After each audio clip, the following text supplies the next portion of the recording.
Honorable Governor,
जनगण मन अधिनायक जय हे भारत भाग्य विधाता। पंजाब सिंध गुजरात मराठा द्राविड उत्कल बंगा। विंध्य हिमाचल यमुना गंगा उज्जल जलधि तरंगा। तव शुभ नामे जागे तव शुभ आशीष मांगे। गाहे तव जय गाथा जनगण मंगलदायक जय हे भारत भाग्य विधाता। जय हे जय हे जय हे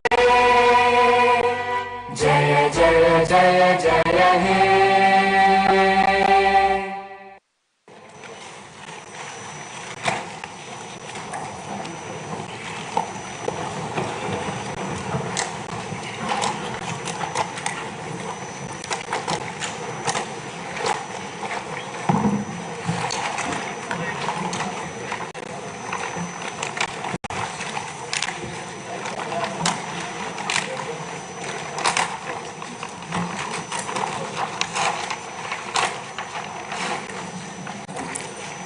Honorable Chairman, Andhra Pradesh State Legislative Council, Honorable Speaker, Andhra Pradesh State Legislative Assembly, Honorable members of the State Legislature, I am immensely pleased to welcome and congratulate the newly elected Honorable members of the State Legislative Assembly and members of the Legislative Council to this joint session of the State Legislature being convened for the first time after the general elections 2024. I would like to take this opportunity to commend the Andhra people's active participation in the electoral process. Their inspiration for change has been unambiguous. Now the responsibility of fulfilling their aspirations lies with all of you. Honorable members, you are aware that due to the supreme sacrifice of Amarajeevi Potti Sriramulu, Andhra Pradesh was formed as the first linguistic state on 1st October 1953 with Kurnool as capital. Thereafter, the state was recognized on 1st November 1956 and Telugu-speaking parts of Hyderabad state were made into the combined Andhra Pradesh with Hyderabad as capital. Accordingly, a lot of Telugu people moved to Hyderabad. Again, in June 2014, the people of Andhra Pradesh were forced to undergo another reorganization of their state, the most damaging experience of all. The united Andhra Pradesh was bifurcated unscientifically, undemocratically, and without adequate consultation with the stakeholders. This has left an indelible mark on the minds of the people of the residual state of Andhra Pradesh. The turbulence caused due to multiple state reorganizations and the resultant disruptions have deprived Andhra people of a sustained long-period development and progress. Today we stand at a juncture where the people have to again take up the task of rebuilding their state. As time has progressed, it has become evident that the Andhra Pradesh Reorganization Act 2014 does not compensate enough the residual Andhra Pradesh for the loss of prosperity and development opportunities. The state bifurcation has imposed an unprecedented strain on the economy of the state. There are patent inconsistencies in distribution of assets and liabilities, with 58.32% of combined state population. The unscientific bifurcation caused the state to inherit only 46% of the resources. Financial loss on account of loss of Hyderabad city, disproportionate debt burden, loss of access to public institutions, loss of national institutions, Government of India PSUs and institutions of higher learning, etc.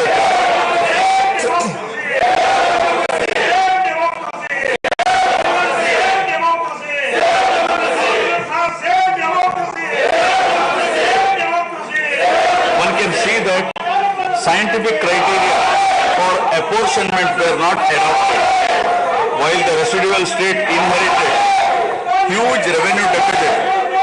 Debt was shared on population basis, assets on location basis, power sharing on consumption basis, and worst of all, educational institutions with no basis. All these factors led to the structural change in economy with reduction of service sectors from 51% to 44%. The per capita income too fell from 1,06,176 for the combined state to rupees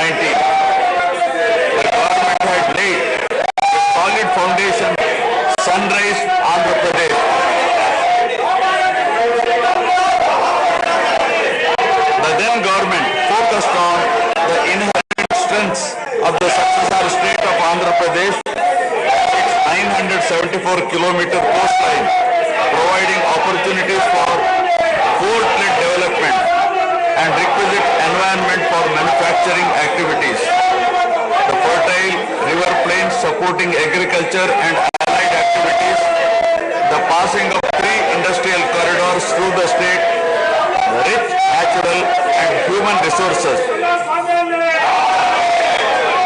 A reflection on the state's performance during the 5-year period of 2014 to 19 gives a clear picture of the balancing act between development and welfare. Completion of prestigious Pattasima project by linking of rivers Godavari and Krishna in a record time of 1 year.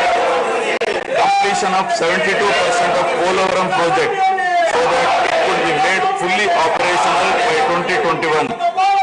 Prioritization of other irrigation projects, drought proofing measures, real-time governance, development of Amaravati region through land pooling, construction of new secretariat and legislature building are a few examples worthy of mention. All the milestones achieved during 2014 to 19 were possible because of the visionary leadership of Sri Nara Chandrababu Naidu, the Honorable Chief Minister of Andhra Pradesh. In this regime, the state attracted marquee FDIs like Kia Motors, emerging as #1 state continuously in ease of doing business rankings. Under his able leadership, the state attracted several investments in various sectors. The government initiated development of Kakinada SEZ port, Bhavanapadu and Ramayapatnam ports, expanded airports and increased the state road network.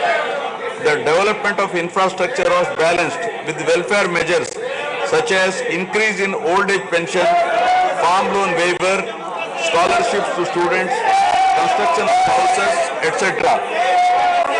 These development and welfare measures led to compound annual growth of 13.5% between 2014 to 19. While the state was set to take off on the path of high growth, the change of regime in 2019 again brought back the disturbing times for the nascent Andhra Pradesh. The state that already bore front of bifurcation in 2014 was rather unfortunate to have witnessed yet another bigger debacle in the form of inept governance, where the people were threatened and officers demoralized. In fact, the damage and losses during the period 2019 to 24 have been more severe compared to the state reorganization in June 2014. The government that assumed charge in 2019 started a destructive note with demolition of Praja Vedike that continued unabated till the end of the regime 2024. During this regime, democracy was at peril. People were in a state of fear and hardly enjoyed any freedom of living.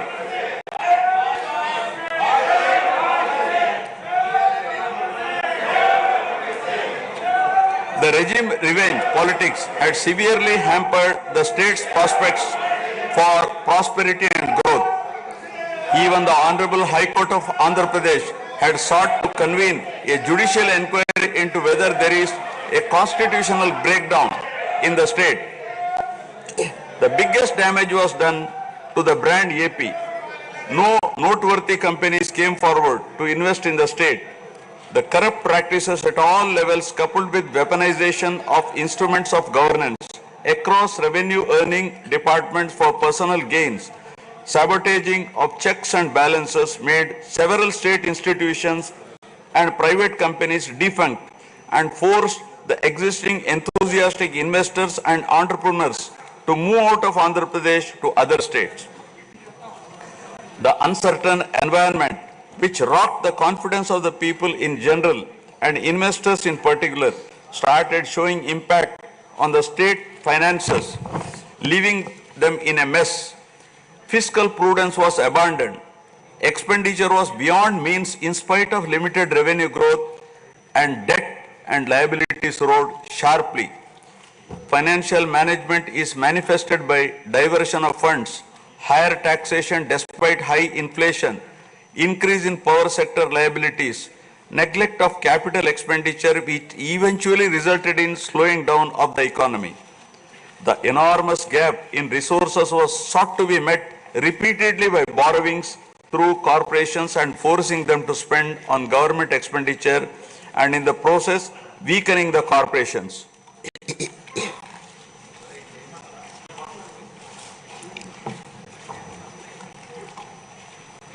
In view of the inordinate delay in clearance of the bills due to strained financial position of the state, many vendors and contractors have approached the High Court of Andhra Pradesh for relief and filed cases against the government.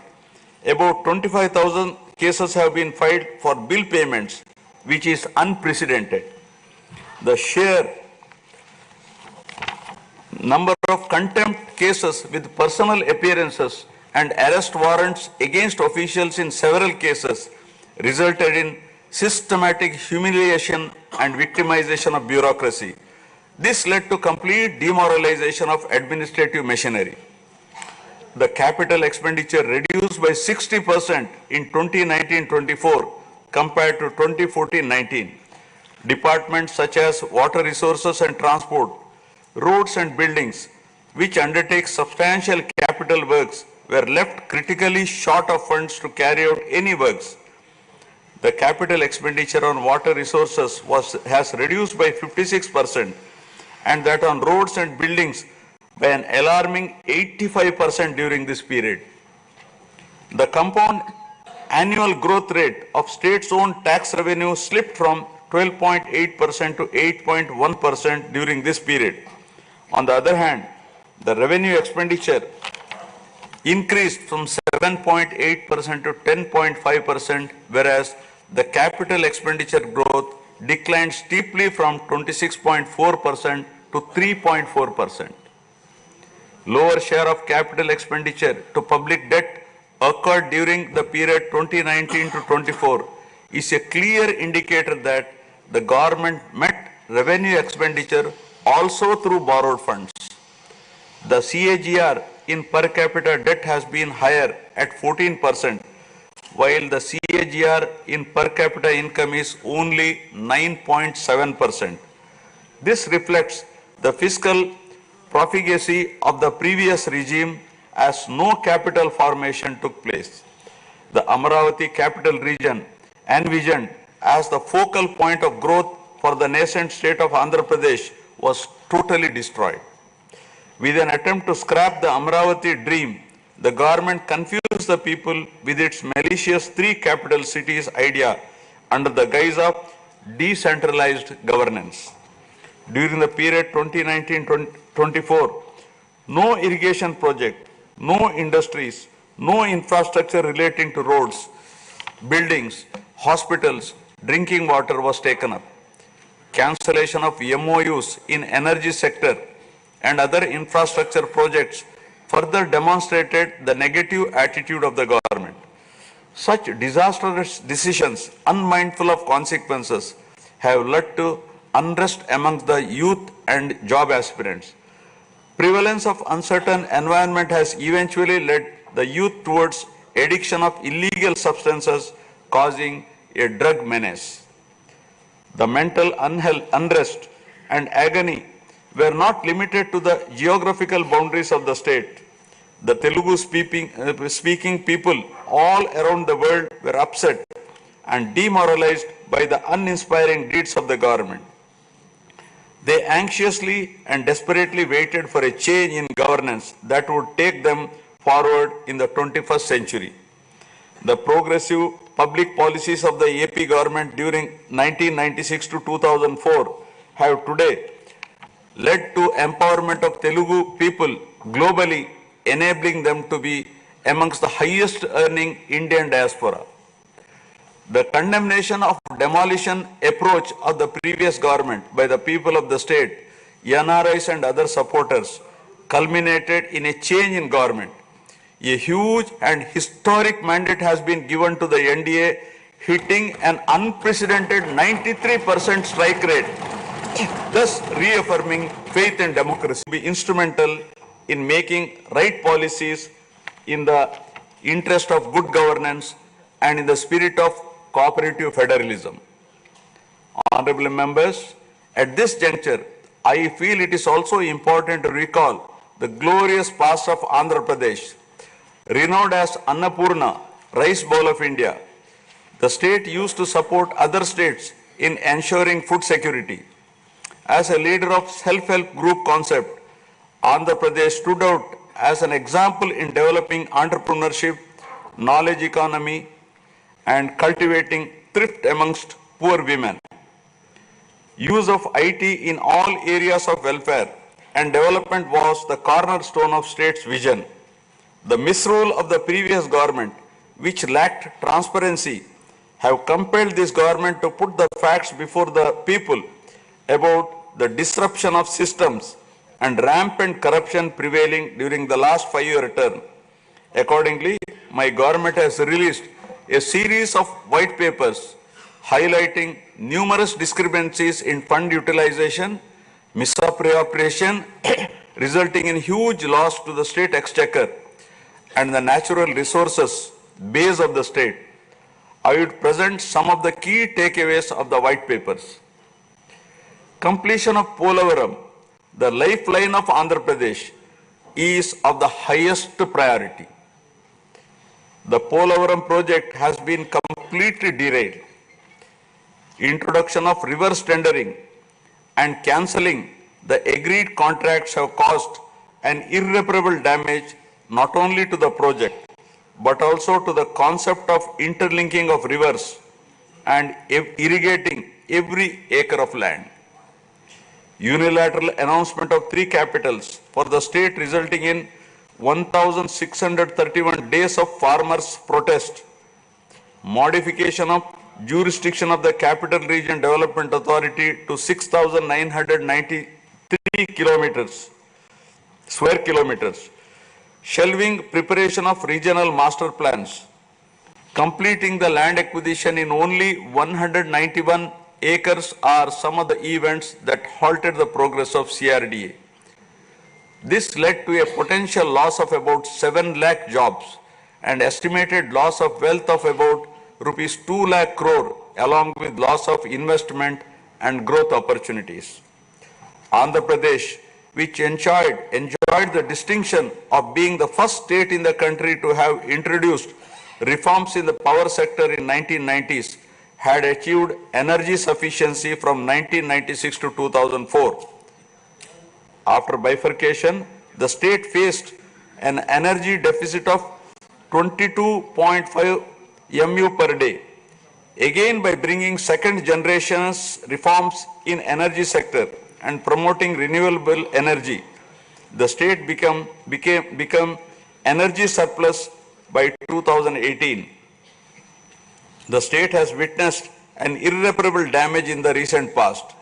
State energy sector has also suffered huge losses to the tune of rupees 1,29,503 crores during the period 2019 to 24. Misappropriation of natural resources such as land, mines and minerals and forests has been widespread. Land grabbing, misappropriation in allotment of house site pattas, violations in land allocation, assignment of land to ineligible beneficiaries, and Resurvey and AP Land Titling Act 2023 have completely eroded the confidence of the people during 2019-24. Put together, an amount of rupees 35,576 crore covering 1.75 lakh acres has been estimated as a loss, and the fundamental right of the people to own their property was affected.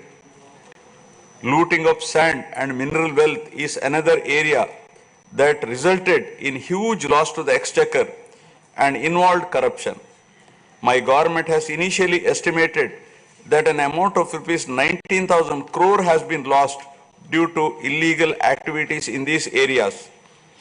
Due to the unfriendly sand policy, 20 lakh construction workers have become unemployed. Due to the inefficient, inappropriate policy making and laxity in enforcement during the periods 2019-24, a cumulative loss to the tune of 9,750 crore has been incurred in mineral revenue.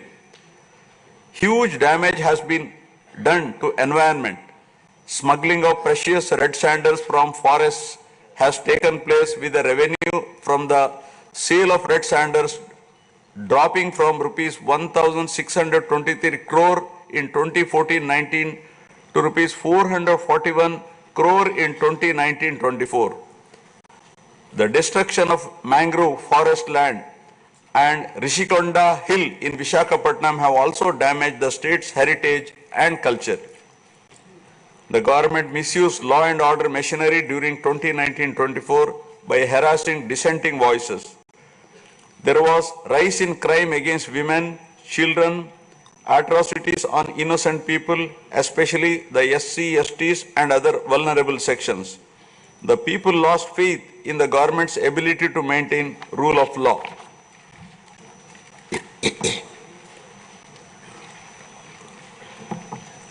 The previous government also made a mockery of the excise revenue streams of the state. The VAT on excise was reduced and diverted to AP State Beverages Corporation as a special margin, which otherwise would have come to the government as revenue. The government levied the additional retail excise tax on the issue price of liquor sold by APSBCL and escrowed the same for repayment of loans taken by APSDC. While the APSBCL started supplying low quality liquor and introduced unknown brands at significantly higher rates, there was increase in black money due to smuggling of IMFL across the border districts. These policy practices have caused irreparable damage to the excise revenue streams of the state. As a result, it has become difficult for the new government to meet even the essential committed expenditure with the reduced revenue of the state. The overall debt has more than doubled in last 5 years, with huge outstanding payments of salaries and pensions, debt repayment for the debt burden of about 10 lakh crore, payments for the power sector dues, civil supplies and other liabilities has become challenging. Putting the governance back on track is truly a Herculean task. My government has already started fulfilling the pre-poll promises and announced that steadfast commitment to Super 6 promises. My government has launched its trademark people-centric governance soon after assuming office, with a series of measures such as announcing a mega DSC for filling up 16,347 teacher vacancies, abolishing the Land Titling Act, enhancing social security pensions to rupees 4,000, organizing a skill census, and reopening the Anna canteens to provide food for the poor at a very nominal rate of rupees 5, and supply of free sand. My government will initiate other important measures also. I am sure my government, under the able and proven leadership of Shri N. Chandrababu Naidu Garu, the Honorable Chief Minister of Andhra Pradesh, and Shri Pawan Kalyan Garu, Honorable Deputy Chief Minister, with complete support of Shri Narendra Modi Garu, Honorable Prime Minister of India, will make all-out efforts in fulfilling the aspirations of the people for developing the state. Initiating the process, the Honorable Chief Minister visited New Delhi to meet the Honorable Prime Minister and other union ministers concerned and apprise them of the grim financial situation. During the visit, special requests have also been made for hand-holding by the centre and extending liberal support to the state. I appeal to the people of the state to understand the current alarming financial situation and cooperate with the government in rebuilding the state. The massive destruction which resulted in huge loss of natural resource base and human value system really makes the reconstruction process difficult and time-taking one. To assess the complete loss, plan for resource mobilization and development is a cumbersome task. It requires collective thinking, extensive discussions with intelligentsia and academicians to explore ways to overcome the current crisis. It also involves finding ways to restart the entire development ecosystem through short, medium and long-term plans in the light of the new development paradigm of Viksit Bharat at 2047. The extent of real damage done to Andhra Pradesh in the last 5 years had not come in public discourse thus far. The misgovernance from 2019 to 24 created a trust deficit with regulatory authorities and damaged the brand of AP amongst investors.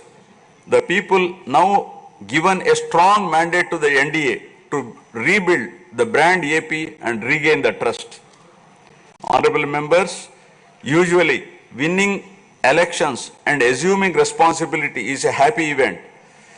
But now we are meeting in different and difficult circumstances. Perhaps for the first time in the country, the members are not in a position to rejoice and have the means to meet people's aspirations immediately. Keeping this in view, my government is proposing to go for budget after meaningful deliberations. With several issues relating to state bifurcation remaining unresolved, my government has taken initiative and visited New Delhi to meet the concerned in union government, including Honorable Prime Minister and also Telangana government, with an intent to quickly find amicable solutions.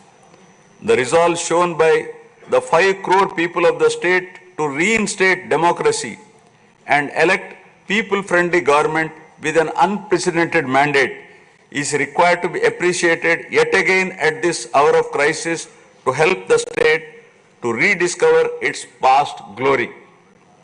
I would like to conclude my speech with the inspiring words of Swami Vivekananda. I quote,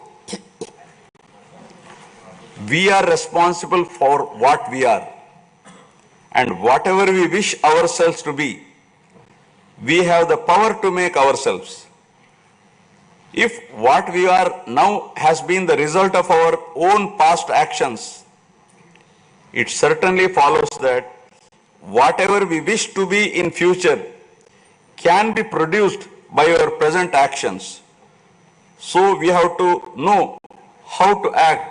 Jai Hind.